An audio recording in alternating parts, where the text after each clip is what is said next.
great. What can you say? It's great.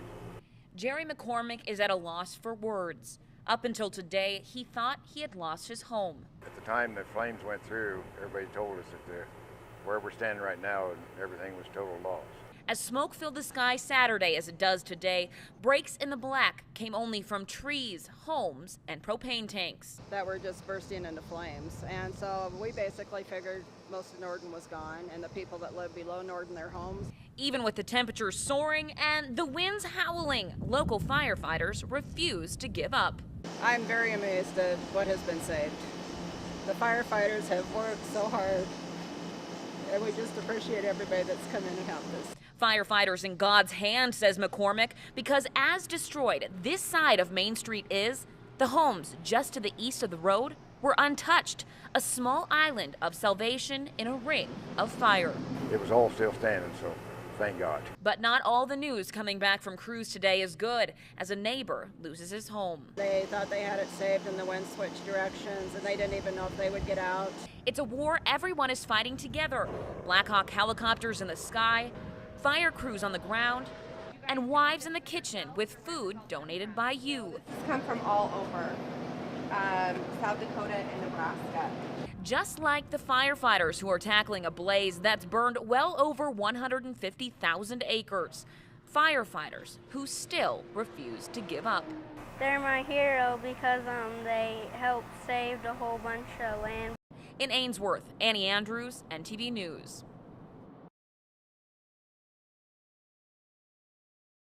We are fussing over the word humane or inhumane. And that word is the focus of a $13 billion Nebraskan company, ConAgra, now saying in part they're committed to what they call the humane treatment of animals and therefore support the elimination of gestation stalls. It's not a surprise, but it is a real disappointment that a Nebraska company would come out and probably do something that's going to hurt Nebraska producers like myself. The argument over these crates is blowing up the pork industry from within.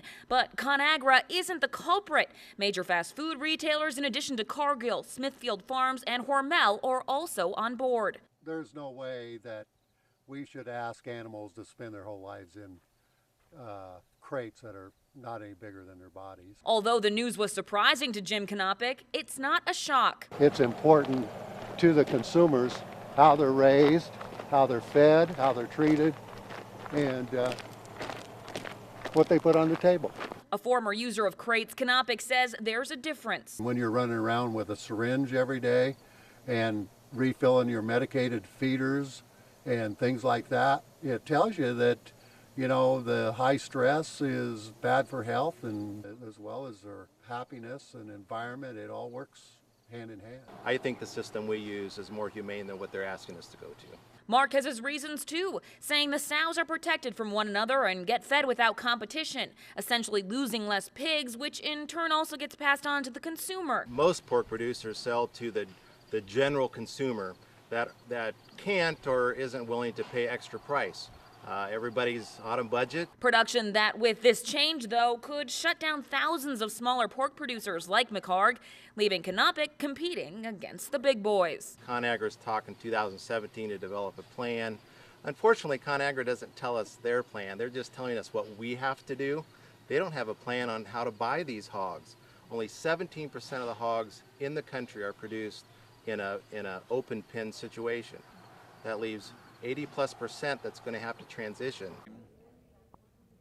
We knew that we were heading in the direction that I was not going to be able to drive too much longer. Macular degeneration was beginning to take its toll. And it finally did, forced to give up his license when his eyesight became too weak. I took my driver's license here and they destroyed it. Jan is like many seniors facing this situation. His was medical, but others aren't, and they're still behind the wheel. The biggest problem is these people, their children don't know how bad they drive. If they knew, they probably would take their license away from them. Just about everyone here has a friend whose family took their license, and everyone has several that shouldn't be behind the wheel. It's really bad.